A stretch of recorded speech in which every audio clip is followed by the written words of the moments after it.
Good afternoon, everyone. Can you guys hear me? If you can hear me, just indicate on the chat box or something. Okay. All right. Okay. So my name is Luis Dominic, and I happen to be the product designer of Spital Labs. And I was told to take course, a lecture rather, on typography and UI design.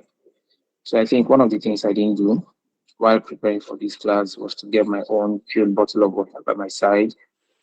I also get my snack too, just as our boss, Famous Kidev, has done for himself. Okay, so that's just by the way. Thank you for joining in. Yeah, Michael is laughing. Yeah, I like food too.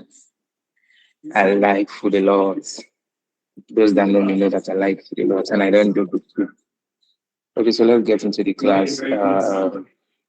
Just so we're able to beat time. So typography and UI design.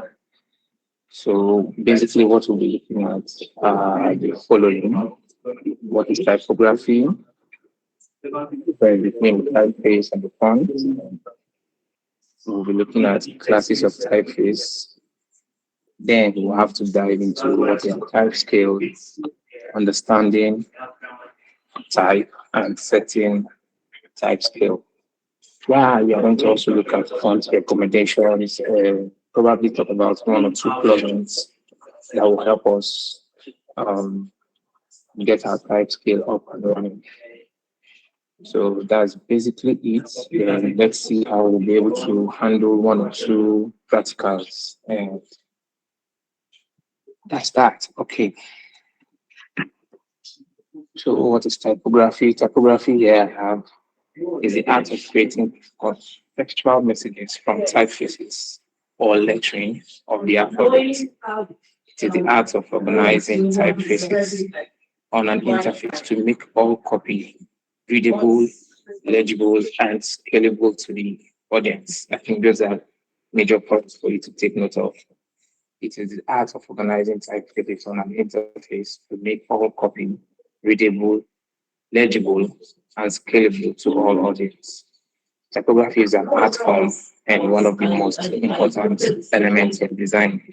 I believe everyone here can agree to the fact that it is one of the most important elements of design. Yeah, we know that design is uh, looking at graphic design on a holistic view. It's meant to pass information to its audience, or let's say its users, as we know. So the very best way you can pass information to your users, one of the most important ways are what through text, through your typography. Next way is through images, but most users might not be able to interpret images. They might be able to interpret your text much more better than the images. So that's why typography is one of the most important elements of design. All right, I think before I forge ahead, I have a principle. Whenever I'm having a class, my principle is if you have a question at any point, please let me know. Or, okay, let's do it this way. There will be time for questions and answers and all that, just like Femiski they've talked about. So there will be time for questions, then we'll have that question and answer time. All right, so I've been able to establish that typography is the art of creating textual messages from typefaces or lettering of the alphabet. It is one of the most important elements of design. All right, so let's forge ahead. So straight ahead is the difference between a typeface and a font. So I normally say this, there is this misconception in the design industry. Both newbies, they make that mistake. Some intermediate designers also make that mistake. Some senior designers also make that mistake too. There's just a general word called font. Everybody just say, okay, this is the font I'm using, this is the font I'm using, I call that, blah, blah, blah, blah, blah. But sometimes it's not just font you're using. Sometimes you're using the typeface, and sometimes it's just the font you're using. So a font here is a collection of letters and words with the same height, with the same weight, and styles within a typeface. Right? It is a collection of letters and words with the same weights and styles within a typeface.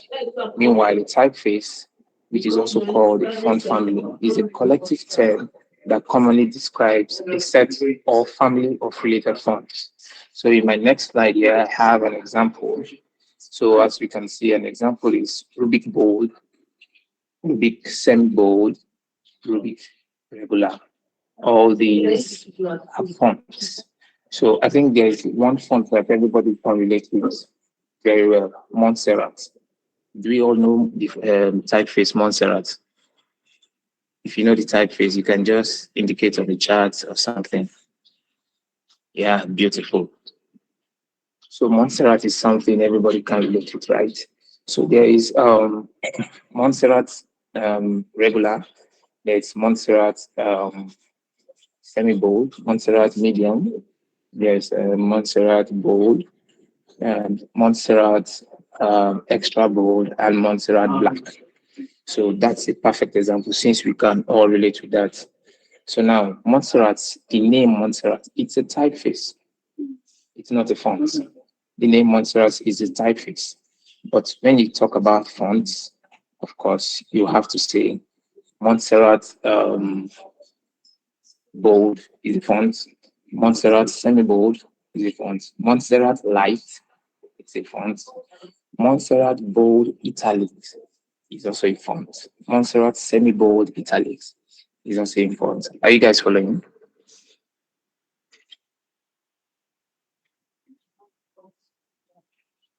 All right. So just as we have here, Rubik bold is a font. Rubik semi-bold is also a font. Rubik regular is a font. Then Rubik on its own is a typeface. Space Grotex is another example. We also have Poppins. Poppins is quite popular too.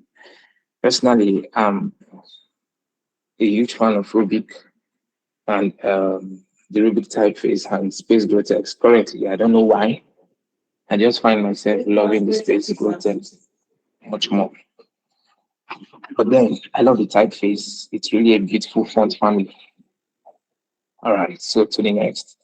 So I'm just trying to flip through this. This is like the basic foundation when you're looking into typography and UI UX design. If you don't know these particular basics, you might find it difficult to scale through a type scale and all that. So we have 5 basic classification of typefaces. I believe as designers we're already aware of this. We have the serif, the sans serif, the script, the monospaced, display font, typeface. Sorry. You know the funny thing, even me personally, I find myself making that mistake sometimes. I don't know when it just comes out from my mouth. I'll just be like, um, oh boy, send me that font, stuff like that. When when you're trying to relate with your fellow designers and all that, you just be like, I like this font where you use it. You've not even checked if it's a typeface or something. So we are all victims of that particular mistake and all that. So well, the best class of typeface for UI design, when it comes to UI design, right? The best class of typeface to use is a sans serif typeface. So that's what we are going to be concentrating on today. Yeah, so I recently found out something about combining several kinds of typeface to come up with either a website, majorly a website, or a mobile app, but majorly websites. I've discovered that if you're coming up with a classic website, there are some classic websites that have a combination of both the serif typeface and the sans serif typeface, right? Now that serif typeface is normally used as the biggest font Now I'm still calling it fonts. Yeah, it's a font. Like the biggest font in in that particular design, right? So that's when it's being used and all that. Well, let's just dive in and focus on sans serif. That's what we are concentrating on today. So sans serif typefaces, this class of typeface do not have projections at the end of the strokes of its letter forms. These projections are sometimes called serifs. So there are several types of sans serif typefaces like the grotesque sans serif, the neo-grotesque sans serif, geometric sans serif, humanistic sans serif. Now, this is something I'm going to advise you guys to look into at your free time, right? I'll need you to look into this so you'll be able to understand typography much more. You have an in-depth knowledge on typography. Look at the several types of a sans serif typeface. Also look at the several types of the serif typeface and the other classes of typefaces. Look at them carefully so you'll be able to understand them and understand its usage. You'll also be able to know when to use which. You also know when to use which of them, anyone at any point. So, but of course, today is type scale in UI UX. Right. Is the point where I sit down and adjust myself. Okay. What is a type scale? A typographic scale is used to create a balanced and friendly font sizing, which uses a range of type sizes related to each other since they grow by the same ratio. So using this method will help us develop a type system that is scalable and adaptive. Now, for it to be scalable and adaptive, that's the reason why we need a type scale, right? So I've discovered something. One of the major reasons why we need a type scale in uh, designs, right? It's for the purpose of hierarchy. I believe we all know the principles of design. Hierarchy is one of the major principles of design, and it's something we should not neglect, right? It comes in several ways. There's also hierarchy in shapes, there's hierarchy in typography, and all that. So that's one of the major reasons why we need to do a type scale when we are coming up with our designs. So, like I said, using this method, which is coming up with a type scale, helps us develop a type system that is scalable and adaptive. So, I will dive over to the next types of scale.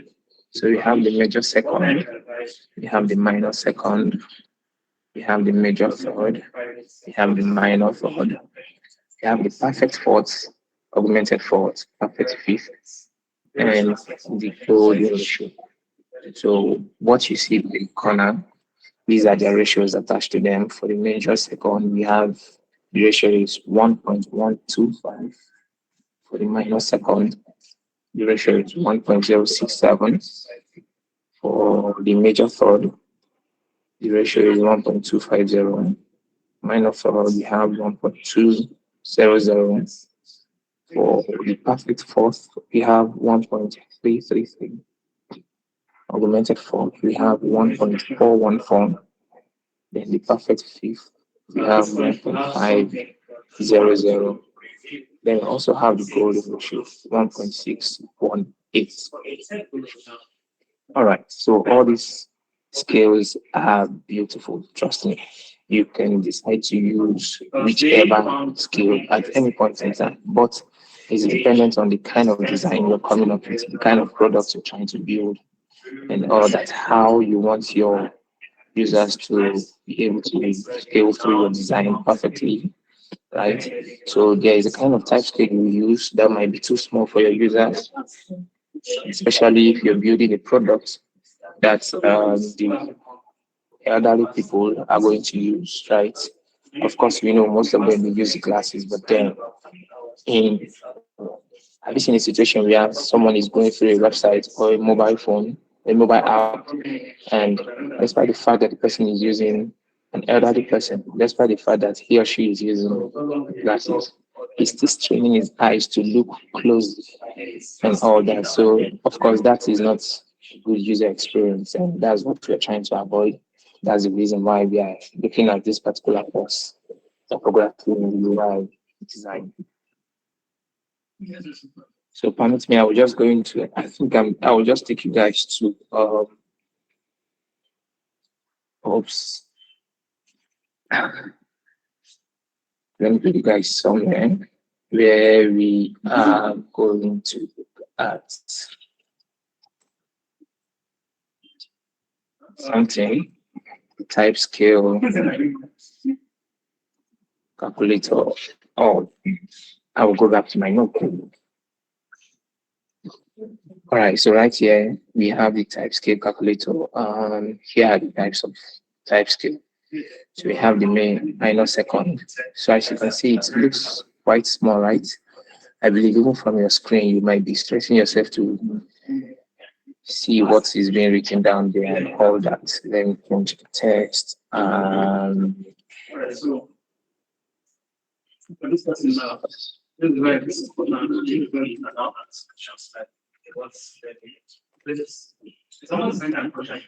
So can you see the text I wrote there?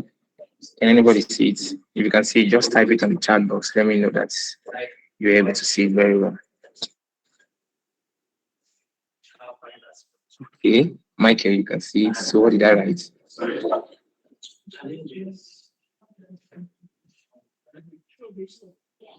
Not so clear. Beautiful. Mercy, thank you. So now it's not so clear because it's quite small. So stuff like this kind of type scale might be beautiful for a mobile app, but it might not be okay for a website, right? Which you're asking which one exactly I'm talking about this. Can you see where my cursor is moving? What I wrote down here. I changed the text, so if you can see it, just let me know. All right. So we are going to, I believe you can see it because it's quite small. So let's try something. This is the minus model. We're going to go to the major second. You will notice that the text they are becoming a bit bigger. So it's becoming a bit bigger, right? I believe.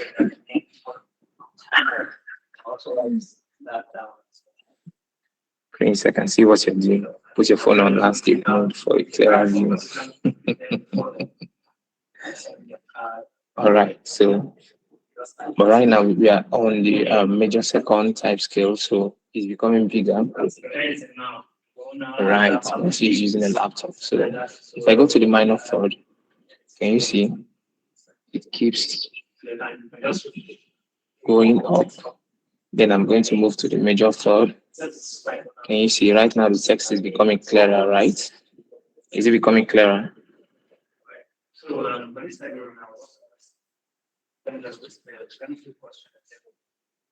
Yeah, that's good. That's because now we are increasing in our type scale and the ratio is being increased also. So you have different kind of type scales you have them here. Now, the kind of product you're coming up with, that's what is going to determine the kind of scale you're going to work with. You don't just use any scale just like that and all that. So we have something like this, which is the visual calculator for a type scale. Material design also has its own scale, and Apple they also have their own scale that is peculiar to their products too. We're going to look into all that when we get to the practical aspect. But for now, let me just scale through these other ones. So we have the perfect fourth, we have the augmented fourth. You can see that it's becoming clearer. We have the perfect fifth, becoming way bigger than the golden ratio. So now this is the golden ratio, which is quite big. All that. So let's head back to our notes. Okay. So we've been able to see these types of scale, right? And how they look in the eyes and all that. So let's go to the next, understanding the type scale. So for me, this is an important aspect. And I think you should also pay close attention to this particular aspect Now, understanding the type scale. In order to understand the type scale, let's first understand these terminologies, what they are, and when they are used.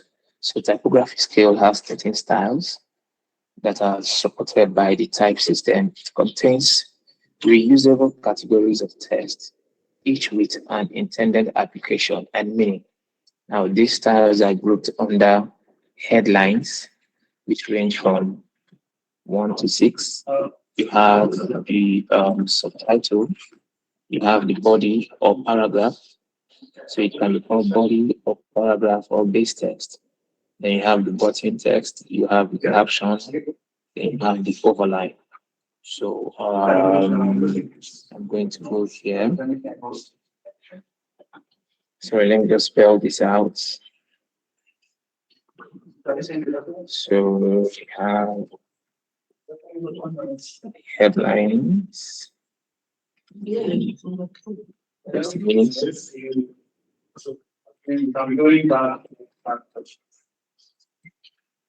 we have the headlines, we have the subtitle.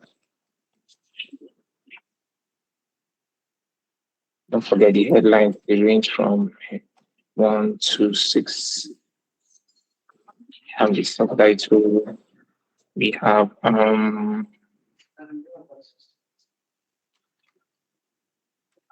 the body text. So it can be called body text, can be called paragraph, or it can be called a base text. So they are all the same thing. All right, we have that. Let me bring it close so you'll be able to see. So we also have development text. So after the button text, what else do we have? We have the caption.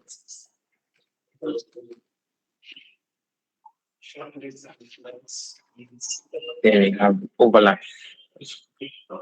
All right, so these are major styles and defects in type scale that we really need to understand what they are and when they are used. So I've been privileged to go through several designs of my mentees, my students, and all that.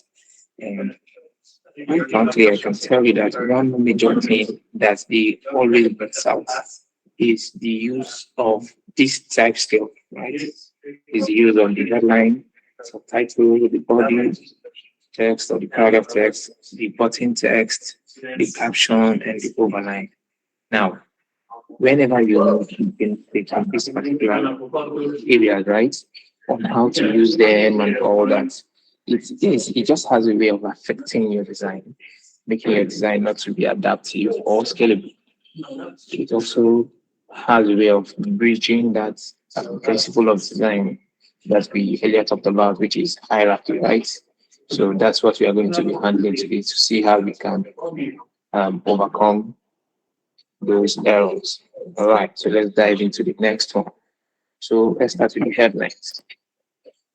So I think I'm going to write something down here.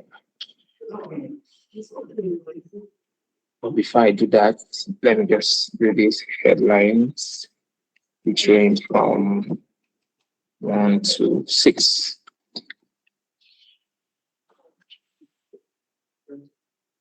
All right, so in the type scale, headlines span from a range of 1 through 6. Headlines are the largest text on the screen, reserved for short, important text or numerals. They are one of the most crucial parts of typography. They are read first among other information on the screen. So I discovered something recently. When you are classifying headlines, okay, we have headlines 1 to 6, right? But if we are pulling it down to uh, the headlines, like it's not called headline anymore as at that time. For the headline is like a set of headings. Get my point, please. So I'm saying headlines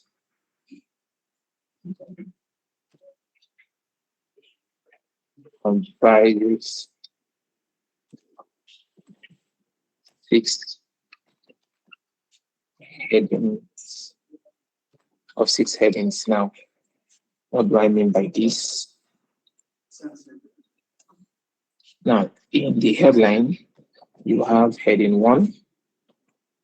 Sorry. We have heading 1. We have heading 2. Let me just pull these out.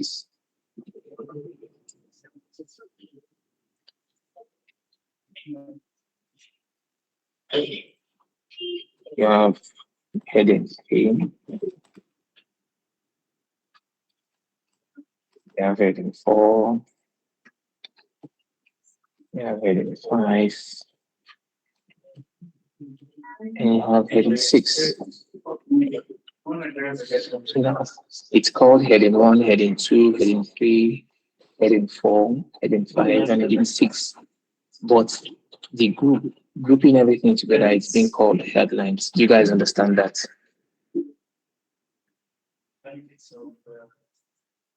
Just drop a message if you understand what I mean by. All right, okay. So I'm just going to repeat that again. So grouping in headlines, right? Headline is like a group of headings. So it comprises of 6 headings. We have heading 1, heading 2, heading 3, heading 4, heading 5, and heading 6. Now, the grouping all this together means we are calling them what headlines. So I hope you got that. Equity is a non-profit social. All right, so sorry for that. Now, the purpose of any heading or headline is to grab our attention, to set the story's right tone, and also to intrigue the brain with value. Right? The headings help break up the context of the page into related chunks of information. So right here we have heading 1, heading 2, heading 3, heading 4, heading 5, and heading 6. So I think let's just go to the next page and see. Now a few points to note about the headings. There should be just one heading 1 per page. Okay. So at this point, I think I might have to show you guys an example of what I mean. So right here, I have sign which I made that we are going to be looking at.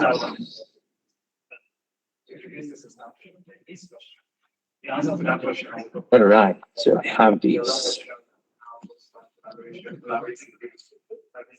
Okay, so I think I should just go to the prototype. Let me just play it. This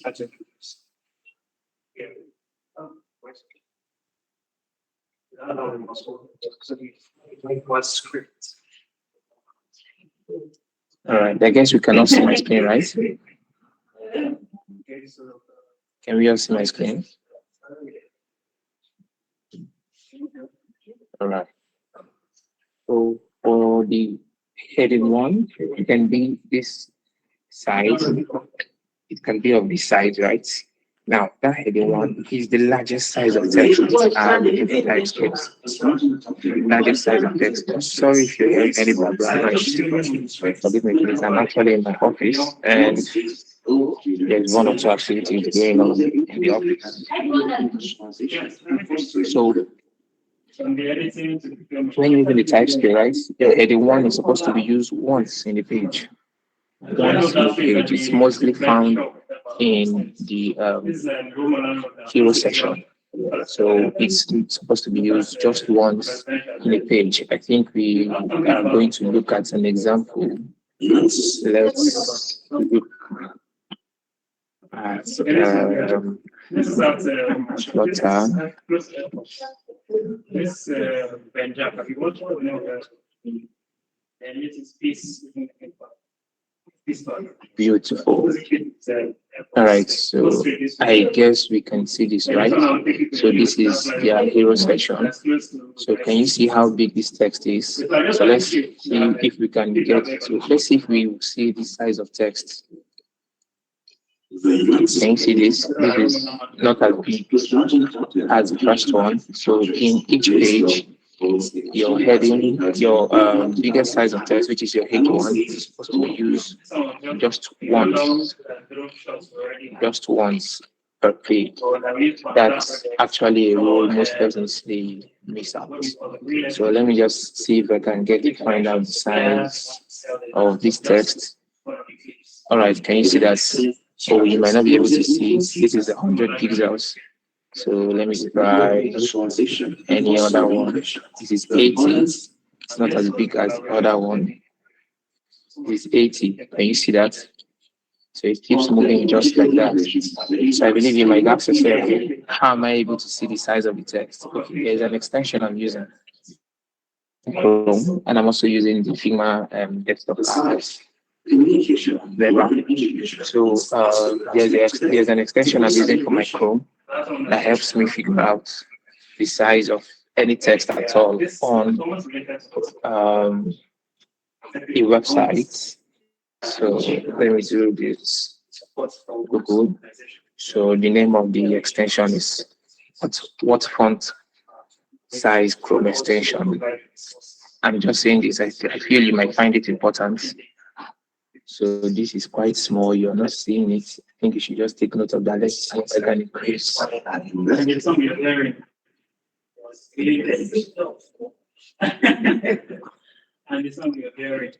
So can you guys see this? What font Chrome extension?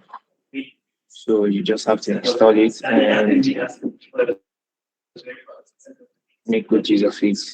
It works in a very beautiful way, such that once I just come here, click on the extension up here. Can you see my cursor?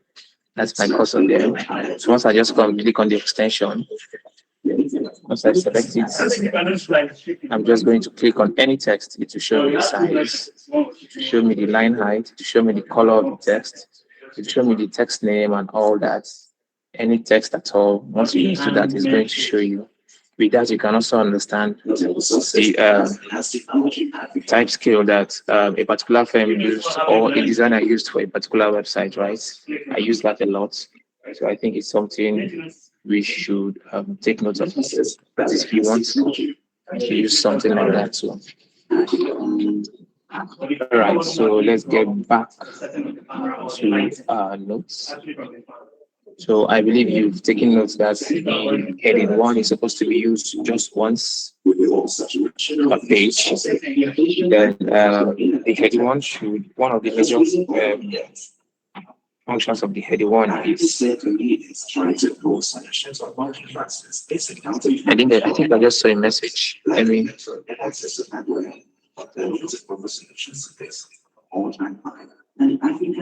yes. Font picker works. Yeah, font picker works, right? One font UI is beautiful. It just gives you the details. Meanwhile, for some persons, what they do is to inspect the website to get the sizes of the text and all that. I feel that's quite a hectic process, right? You come here, you start moving around a particular text to get the size and all that. That's a hectic process. And it moves the site from being sometimes it moves it from being a desktop view to what's it called, a tab view and all that. So it's better you use an extension, just click on it and you'll be able to get the size and all that while still this particular size. All right, so I have here, for example, a page about the history of French pastry would have a heading one written like this, the history of French pastry, right? So every other heading, H2 to H6, should follow the heading 1 to H1 and sorted in sequential order that describes the main talking points of the page's content.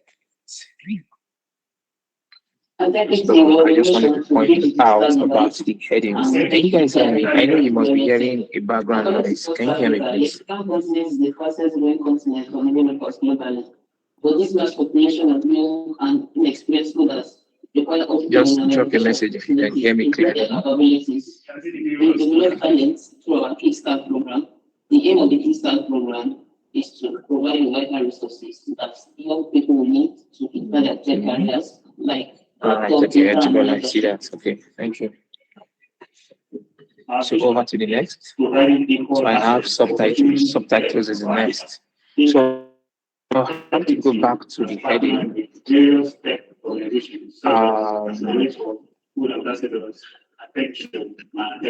I'll come back to the example. So let me just go back to the heading and point out something. We offered internet accessible to multiple students, and so I have here my heading one. We've been able to find out that for the heading one, it should be used what? Be used once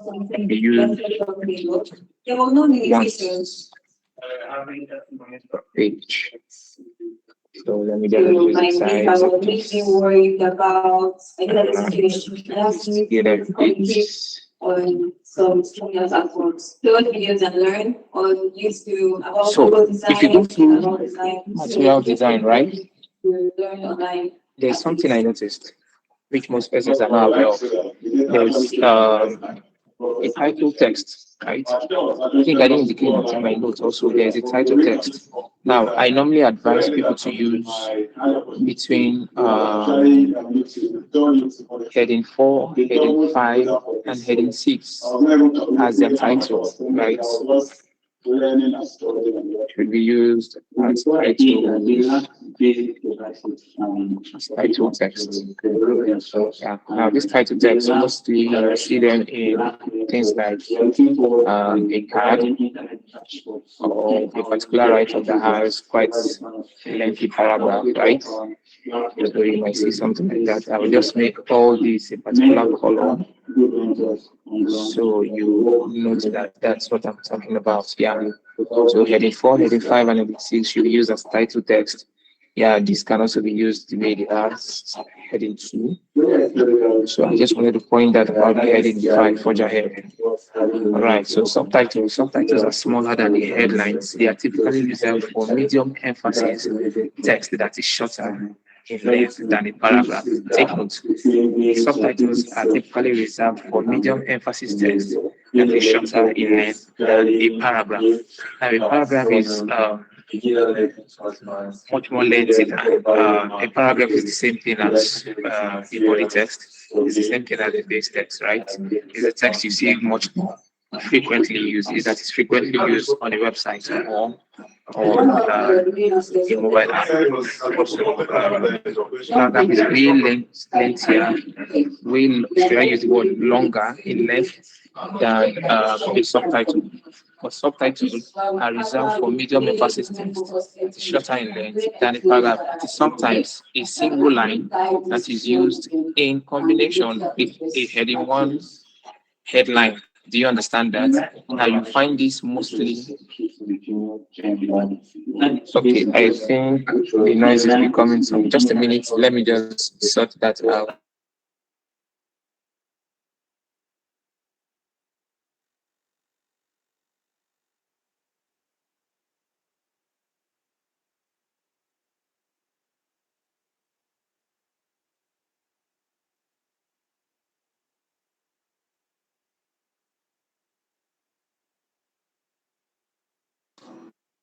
All right, I think. I'm sorry for that. So I believe. The noise is better right now. Okay, it's better now. All right, okay. So subtitles are smaller than headlines, and they're typically reserved for medium emphasis text that is shorter in length than a paragraph. Please take note of that. It's sometimes a single line that is usually used in combination with a heading 1 headline, right? So I'm just going to show you an example. Just to have what you have example below. So let me just go to this here. So can you see this? Say this is our heading 1, right? This is our heading 1. There is definitely what comes beneath it is a subtitle. So It says the subtitle is typically reserved for medium emphasis text that is shorter in length. Medium emphasis. So let's check. We are committed to providing.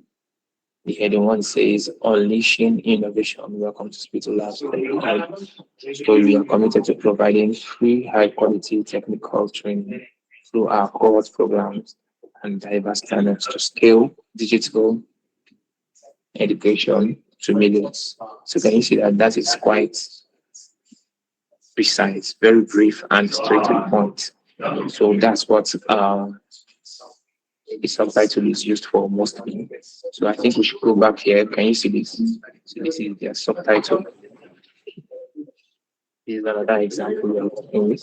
So this is the subtitle. You can see, let's see what the font size is. It's on this scroll down. 22. Can you see that this is 22 pixels? So that's their subtitle. So if we check again, I think if we still check places that they use it.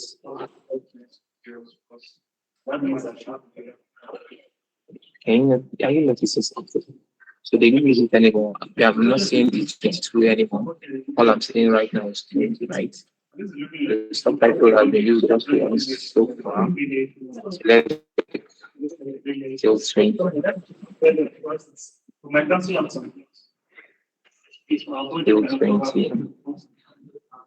Still 20. Still 20.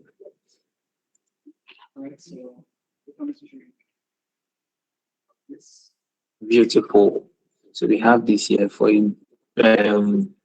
short emphasis on what that they're using the subtitle again. Issues critical and broadcast that work globally. Create launch, and manage your cards easily from anywhere. And you see that that's a beautiful part. Mm. So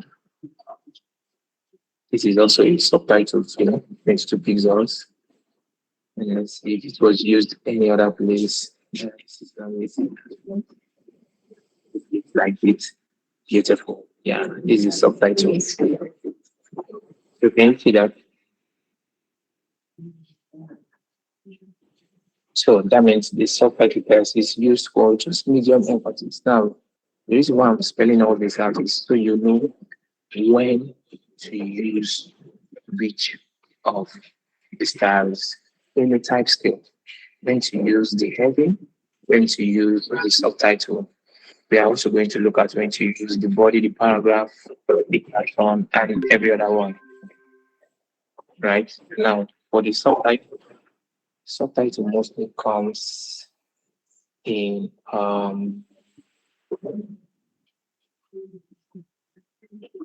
so let me make a copy of this. I have subtitle. Now, it's better off if you have and coming up to subtitle. It's better off if you have a subtitle one and a subtitle two. It gives you room to be able to play around what's it called? Several font sizes, right? So just wanted to spell that out. So let's go to the next. So we have the body text, which is also called the paragraph or base text. So as the name implies, as the name paragraph implies, this is reserved for longer text sections. The body text determines how easy to be to read. Forgive me for that. That's the type of short. So, wrong.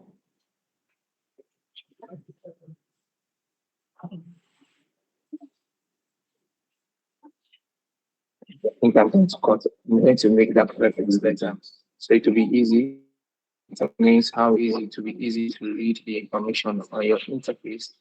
Body text sets the design look because the text takes up the most space in the main interfaces, and the quality of the design directly depend on how well use the size of the body text. So we are talking about the body text, right? Which is also called body text, which is also called base text or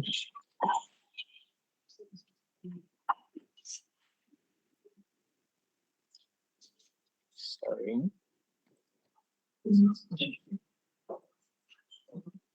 base text on paragraph, right? Now, before you start setting up your type scale, whatever scale you're going to do is, the most important thing for you to do is to set your body text, also known as the base text, right? Check that type scale calculator. Let's go back here and see how you can get type scale. Yep. So if you check the type scale calculator, yeah. Now you will notice something. Everything here moves based on up here, which is the base size, where you have the base size.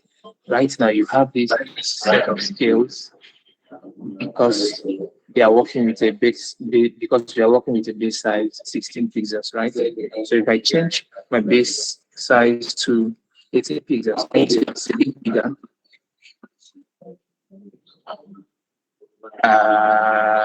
We together, can you hear me?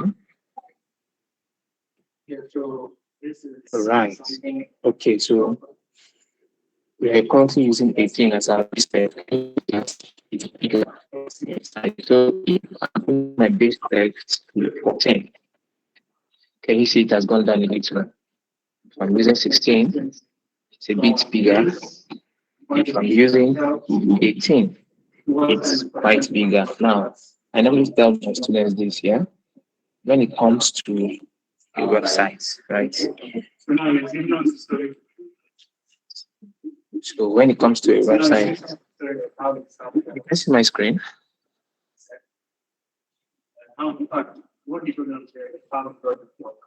So who else is not seeing my screen, please? You can just quickly indicate. All right, so I just continue. Okay, all right. So I normally tell my guys that when you're coming up with a body text, right, for a website, I normally advise for a website because it will be good for your um, users to be able to read what you have there. Now, for body text, personally, I love coming up with three body texts, right? I love coming up with for the one. I think I'll just quickly this. Love coming up with body one, body two, and body three. Now, because I don't do this move all the time, depends on the project I'm working on. I don't do this all the time, but what I do mostly is body one and body two. Now, when you're working on the website, right, I always advise people to make use of 16 pixels. Just make use of within the range 16 pixels to 18 pixels as your body text. It will make your design to be scalable and users will be able to read and understand perfectly, right? They'll be able to read and understand perfectly. So I normally make, well, based on my calculation, based on the use, what's it called? Based on the scale I'm using and based on how I'm going about my calculation, my body one mostly is 16. Why I use my body two, 18 pixels. But I'm not saying you should really say it depends on what you're working on, right? So that's about the body of the paragraph. For Apple uses 17 as their body text. Apple products. What else? Material design uses 16 basically as its body of paragraph text. So I think we should just check. Let's check the previous site we are on and see what the body text. Now, can we identify the body text. Oops, sorry. How can we identify the body text, right? Okay, sorry, let me just reload this. I'll be able to use my extension very well. Right. Now, the way you can identify a body text is when you see a long section, a section that has quite a lengthy number of text and all that, things like this, and you see that beautiful. So this, we have a long paragraph here. You can see that their body text is 16 pixels. You understand? So wherever you see a long section, that's where you find out that it's the body text. Then I think I should also point this out. Most persons make this mistake. Okay, I think I'll just let that slide. So let's go back to our slide. All right, body text sets the design look because the text takes up the most space in many interfaces, and the quality of the design can directly depend on how well it goes the size of the body text. So let's go to the next. If your interface combines long reads, a marketing homepage, news card, or other models with various contents, you may need to select two kinds of body text. The text in a news card can differ significantly from the text inside the article, which you will get after clicking on the card. Now, what this means to this, I think I'm just going to see if I can show you guys a little example. So can you see this website? I think I should go to the prototype. All right. So can you see this website? And this is just a page from one of the products I'm working on, and yeah, it's under development. So I can use this for now. All right. So you have this. This is the card, right? So now, if what I'm using as my body text here, which makes me normally have body one and body two, right? What I'm using as my body text here is different from when I click on read more and it shows me the page for brand identity. So I think I'm just going to try something. Okay, no. Let me see if I can try something else.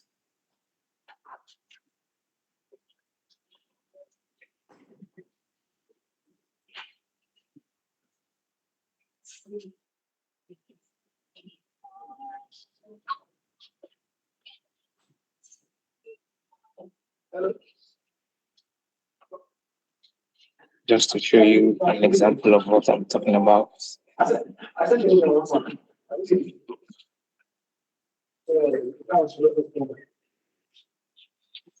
Right. Let's go here. And drop this here.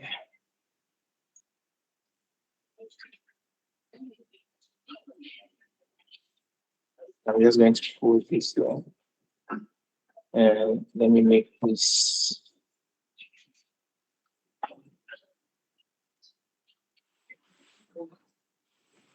Right. So let me just prototype this so that once I click on this card, it should take me here to 300. It's not that using allowance.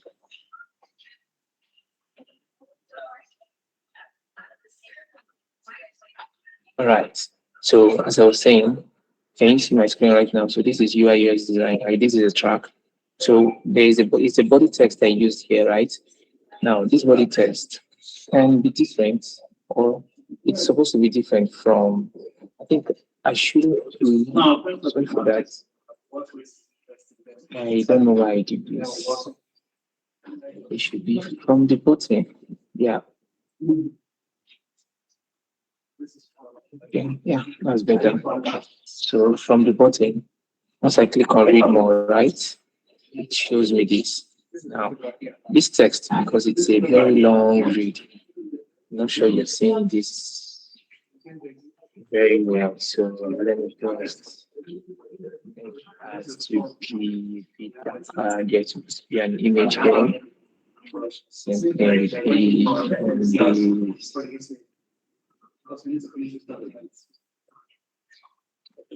with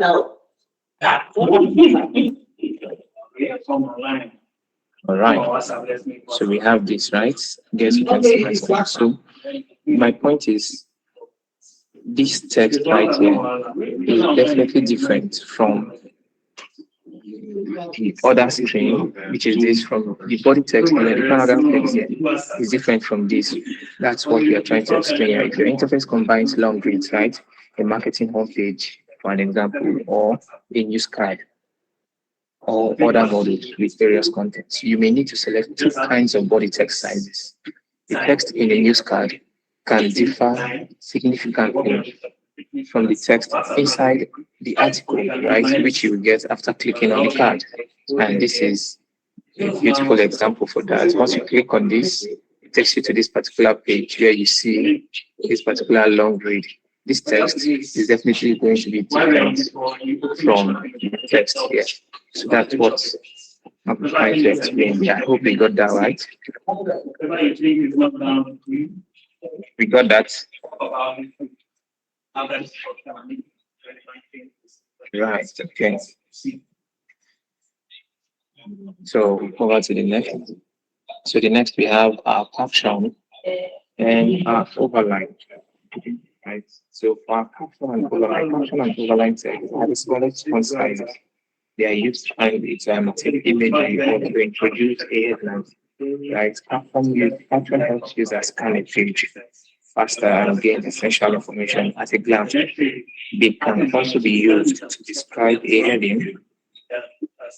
Caption can also be used to describe a heading. Now, in that context, I was trying to talk about what's it called for a mobile app, or you're playing the mobile view of a website, and that caption helps to describe heading.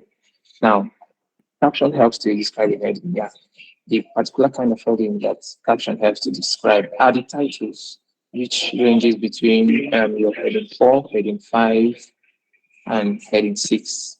I believe you guys remember when I mentioned that heading 4, heading 5, and heading 6. So let me see if I can show you an example of the caption. All right, so can you see these payment details I did here? Right. So most times I use my caption for the feeds for my input fields, for the placeholder text in my input fields. And that's one of the major places where I use my caption, right? I use my caption there. And let's say if I have an error message, something like this, error message, my error message, so that you'll be able to see this clearly. So this is my placeholder text, right? That's my placeholder text. And I have this. So my error message. I only do my caption for my error message and all that. Now, it has been believed that when it comes to caption and overline, for a better view, it's better when it comes to websites, right? It's better if they don't go below 10 pixels. It's way better if your captions don't go below 10 pixels. You'll be able to scale much more. Your design will be much more scalable if those tiny texts, no matter how tiny they are, if they're talking about the terms and conditions or whatsoever, right? Talking about things like this and all that, no matter how tiny they might be, they cannot go beyond 10 pixels. 10 pixels, and that 10 pixels, which has to be the smallest, is normally the overline, right? Normally the overline. But a little bit above that is the caption. Caption most times ranges between 12 pixels, right? 12 pixels. I've been able to do research on that, get Apple's products, I've also checked material design here, and I've realized that several other type skills and all that. Checked several other websites. I've done a thorough research on that, and I've seen that action is mostly around 12 pixels, while overline is mostly between 10 pixels, right? It's not advisable for you to go below 10 pixels. So let's get back to our notes. So the next is your button text. So the button text is a call to action used by different types of button, such as text button, outlines, and contain buttons, and in tabs, dialogues, and cards. So button text, it's so I think before I explain about button text, so let me bring this here. So because I'm using currently this typeface I'm using is I'm using this space with text.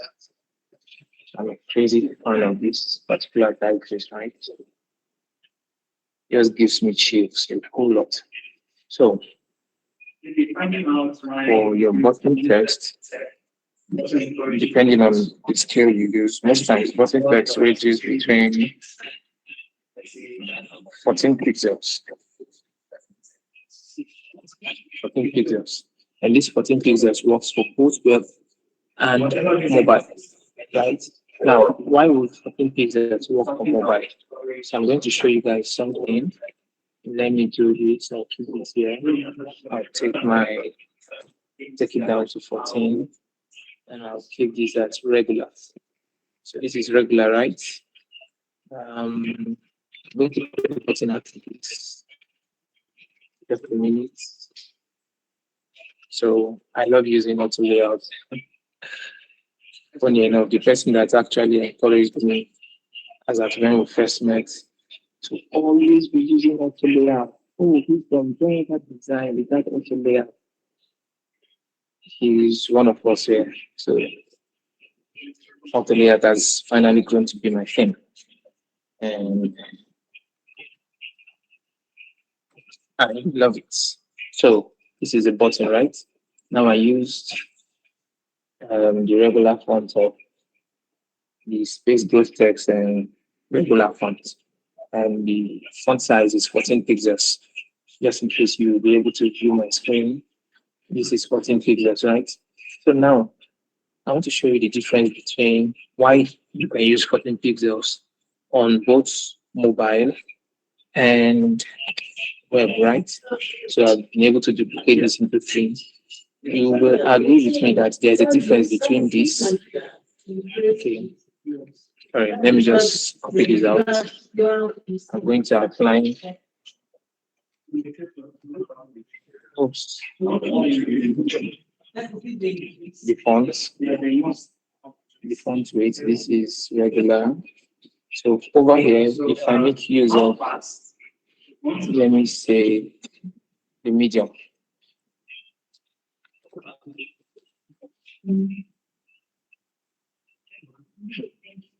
Then here, let me make use of the semi-bold.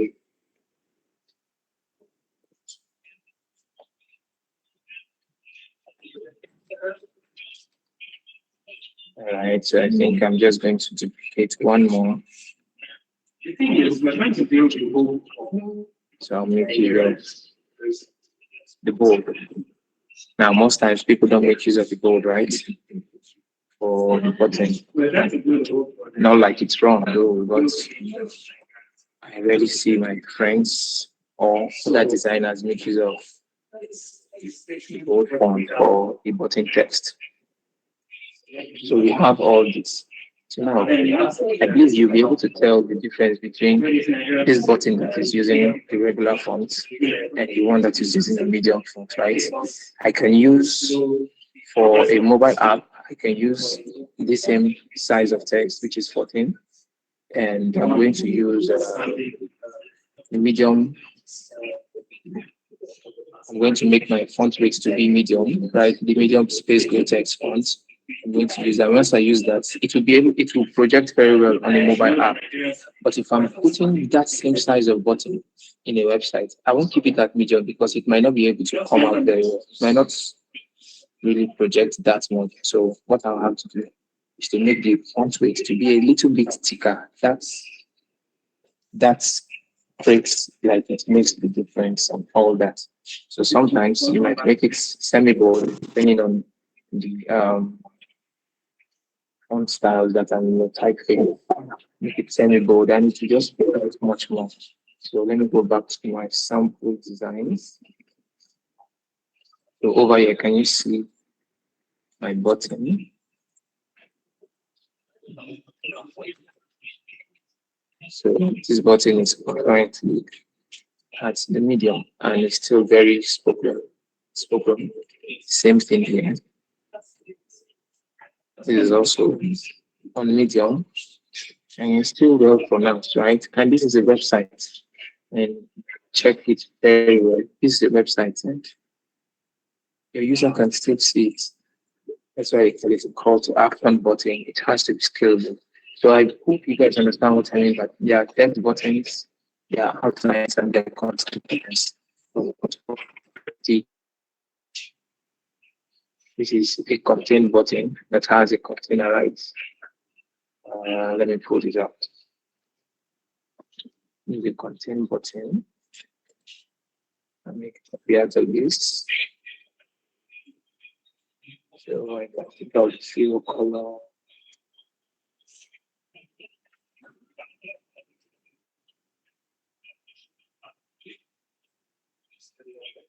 Add this to center, make this to be 2. Right, but then I'm going to make it to be bottom. So let me remove this. But if I'm seeing this, I have to pull this out.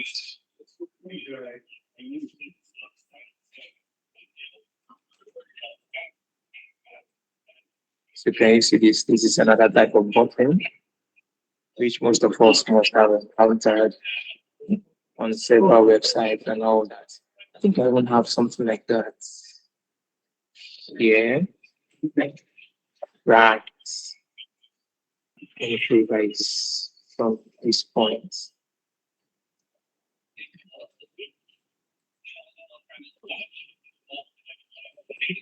So can you see this? So this is outline button and all that. So that will be that. So now let's get to the drawing board, everyone. Let's see how we'll be able to do our calculations on a type scale. Let's see what we'll be able to achieve. So I discovered something. I'm going to put the text here.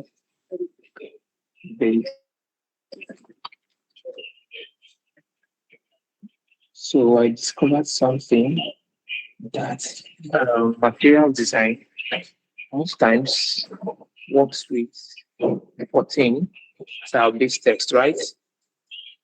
I can put that to be 14 pixels. And material design works with let me just get this.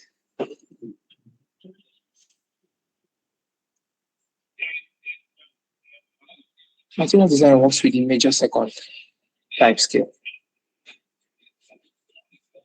It works perfectly with the major second type scale, right? All right, so we are going to go back here.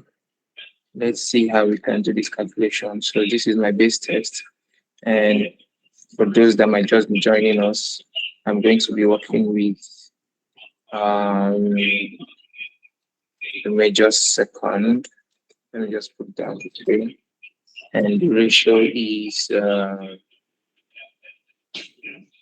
1.13, no, 1.125. Yes, 1.15. Sorry, let me just be sure, please. Yeah. So 1.125. Now, personally, I love abbreviating this, right? The figures and the figures you're going to arrive at won't be far from each other, even if you can abbreviate it. So if I'm going to give an abbreviation to this, I'll keep it at 1.13. So I'm going to keep the ratio 1.13 and let that stay there. So for me to get now, for you to get, you always start with your base text when you're doing your type scale calculations and all that. Now, for you to get the texts that are above it, which are things like your body two, subtitle, subtitle one and two, or your heading 6, 5, 4, 3, 2, 1, you have to multiply this figure, the size of the text, by the ratio. Did you get that? You have to multiply the size of the text by the ratio. That means if I'm going to get the text that is above B, so I'm going to pull out the name. I'm not going to name it right now. I'm just going to keep it like this. Now, if I'm going to get the text size that is above this, I'm going to multiply 14 pixels times 1.13. So quickly, I don't know if there's anybody that can just quickly do that. I just need somebody to do that multiplication for me just once. Then I'll be able to handle the rest by myself. Just post the result on the group chat. Can someone do that for us quickly?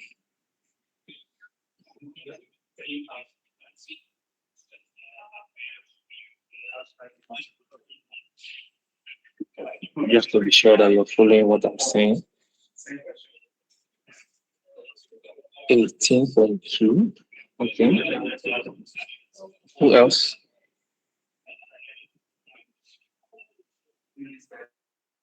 Is anybody getting any different answer?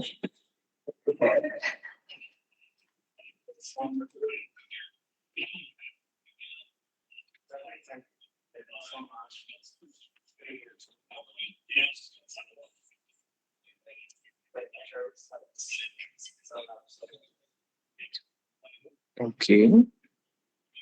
So you're getting 18.2. I think, did you do 14 times 1.13? Because right now, okay, there's even I'm going to do it on Figma right here, right? So I'm just going to compare on my property panel. Yeah, I have the text, what's it called? The text size. I'm going to use asterisk for my multiplication, right? So that's 14 times, then I'll impute the ratio, which is 1.13. Once I click on enter, it does the multiplication for me. So right here, what it's actually giving me, let me see if I can see. Okay. So what it's actually giving me is 15.82. Yeah, that's it. That's it, 15.82. So if I'm going to approximate 15.82, we're going to approximate it to a whole number. Now, I'm approximating it to a whole number because it's not good to use decimal places for your text sizes when you're designing. Now, the next question would be why? It's going to affect your developers. Now, don't forget that your developers are part of your users too. I learned that from a friend. So your developers are part of your users. If you develop something that they can't, if you design something that they can't develop, of course, your design is as good as useless per se, right? Forgive me for using that word, but your design is not functional per se. So your developers are part of your users. That's one major thing we should also do that. So I did a project recently. I worked on a mobile app that was developed. My major error was this. I didn't ask who is going to develop this. I didn't even sit with the developer to discuss what and what he can do and all that. Like that was one of my biggest errors, trust me. Now I was done designing and all that. Oh, see beautiful UI. My UI did feel like this. Like At the end of the day, this guy developed, and my genius, he just turned the whole mobile app upside down. And I was like, what's happening? When he now showed me, I was like, no, this is not what is on the Figma file. I had to take him back in front of the stakeholders. You can imagine how embarrassing it is. I had to take him back to um, the Figma file. When I took him back to the Figma file, I started pointing out everything. First, this is my type scale. I set everything. These are my color styles. Everything is there. My grids and all that. We're not using them. I did. It's not even a difficult one per se. I did. What's it called? A very minimalistic design on the tab bar. Oh Jesus, we don't see what is developer. Ah, God. Ah, God help us. So, this developer developed something else. Like, I will never forget that in this project. We just finished the project. We were supposed to launch March this year. We were supposed to launch March this year, but everything is being held back because of the developer. So now, what I had to do was, okay, I apologized for everything. I sat down with him and I told him to tell me what and what he can do, what and what he can develop. So he told me he was able to, he can do this, he can do that. I had to go back to my Figma file, stress, change. When I was supposed to handle another project, I was going back to that particular project. I had to go back to it. I went through everything one after the other to suit what he can develop, right? That's when it now dawned on me that, the developers are part of the users. So trust me, I can show you this file right now, but of course, I signed. Um, I just saw a comment, God, I beg.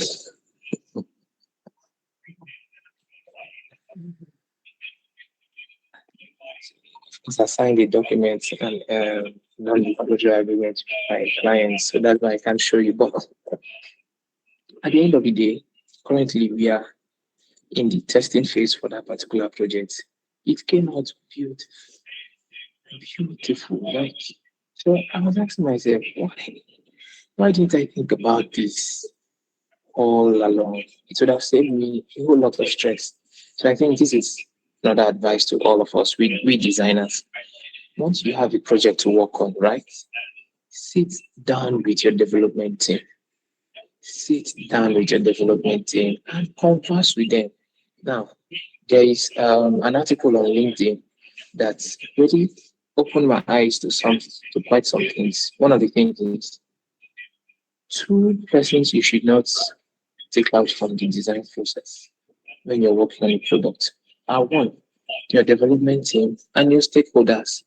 These two persons, don't take them out from your design process.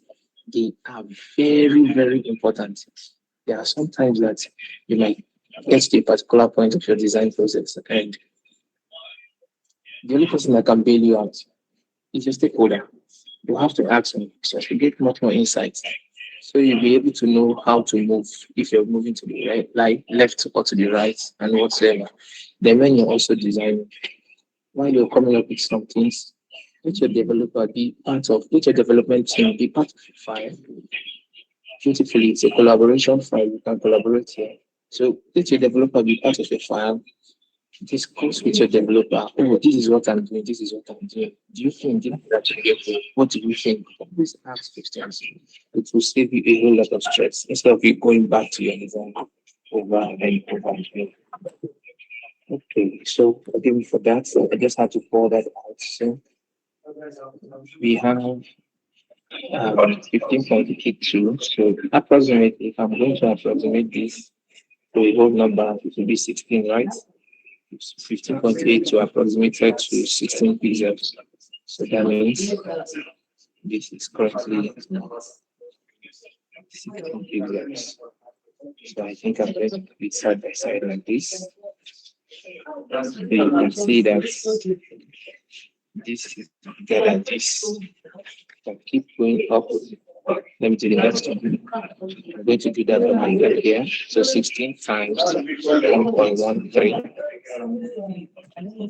It is 18.08. That means I can give this to this. 18.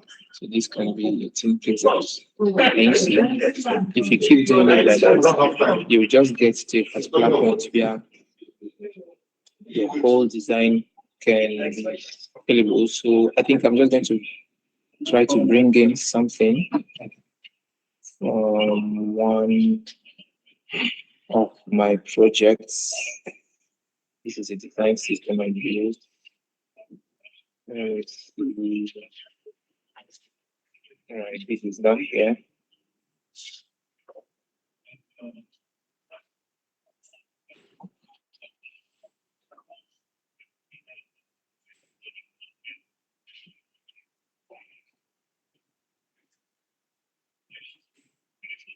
Just a minute. Beautiful.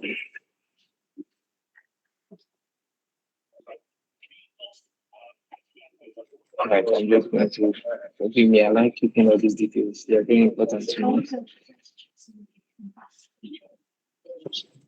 So I'm just going to take this here. All right. So all you're seeing here is an accumulation of the same particular style that I was working with, which is major second and all that. So my headline one here is 96 figures. This works perfectly with the material design. I'm just trying to be time. You were supposed to end before 30, but I can see that right now I try so. And after 30, record at most, even including the question and answer session at most by 5 p.m. So this is it. Being able to come up with all this, have the overline, which is 10 pages, caption, which is 12 pages, have my button text, which is 14. I have three subtitles, right? So I have three subtitles, I have three bodies. Now, the beautiful thing about subtitles is your subtitle can carry the same font size as your body text. That's one thing I think you should take note of. Your subtitle can carry the same font size as your body text, which is 14 pixels. It will range between 14 pixels, 16 pixels, and 14 pixels.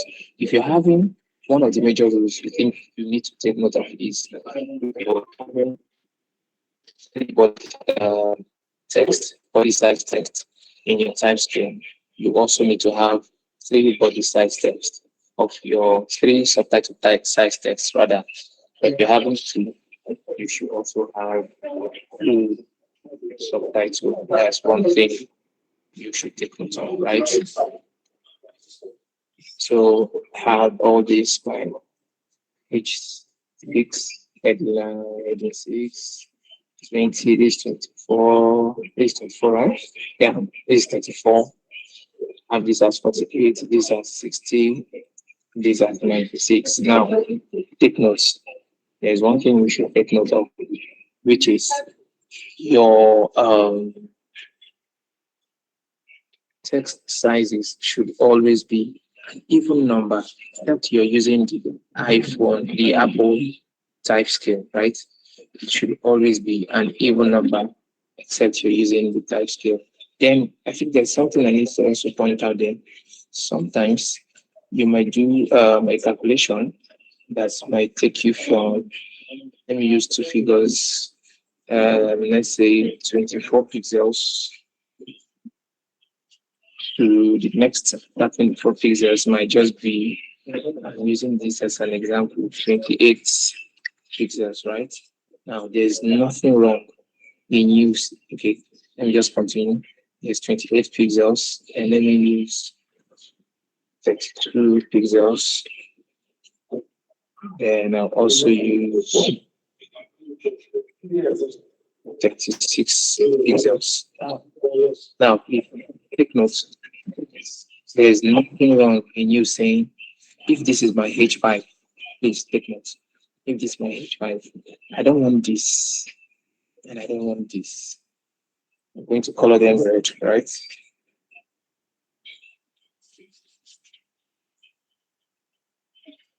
And let me give them this color. I don't want these two figures. If this is my H5,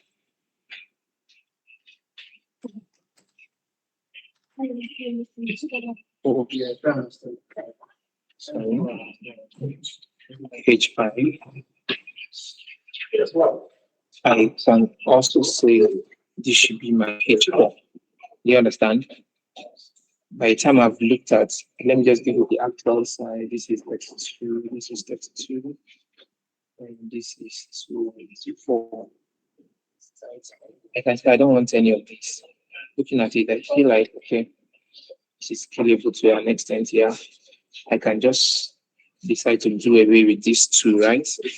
Sorry, let me make this, let me zoom in so you'll be able to see properly.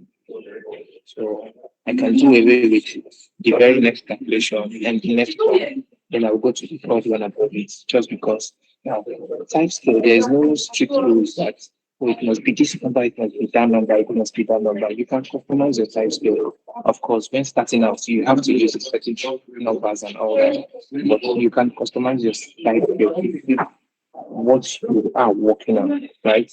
That's one major thing I need to point out there. Then there's also one thing I want to point out. That would be the very last thing I'm going to take. Now I need you guys to see something.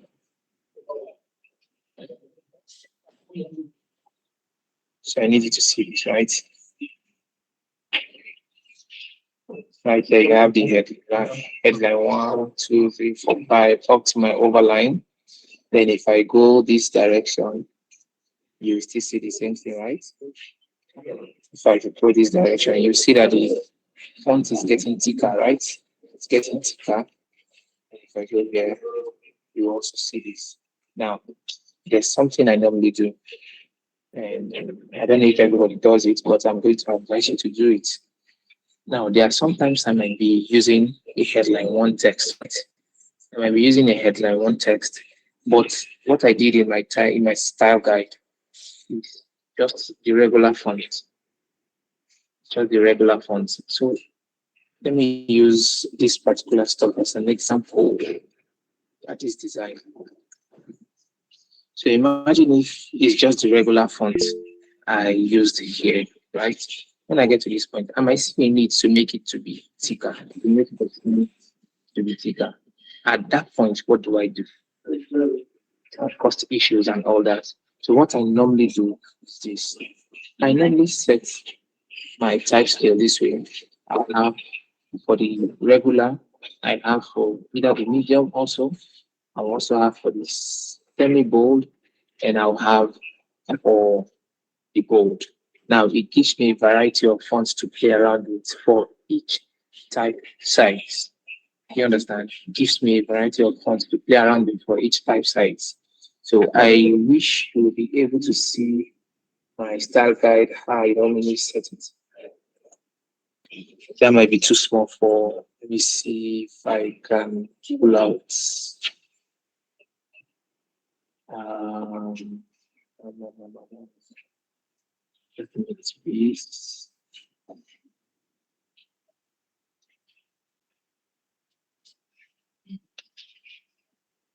All right. So yeah, it will be still too small for you to view, but I always group my textiles. I always put them in a group. Sorry, please kindly mute your mic. So I always put them in a group, right? I put them in a group. My heading one always has the regular, medium, semi-bold, the bold. I keep that side. Then the heading two, the same thing. As if you can see my cursor, that's my cursor. Heading two, the same thing. I do that down till my overline. That's one thing I don't joke with, right? And I think you should also practice the same. It will give you a variety of font weights to play around with for a particular size, right?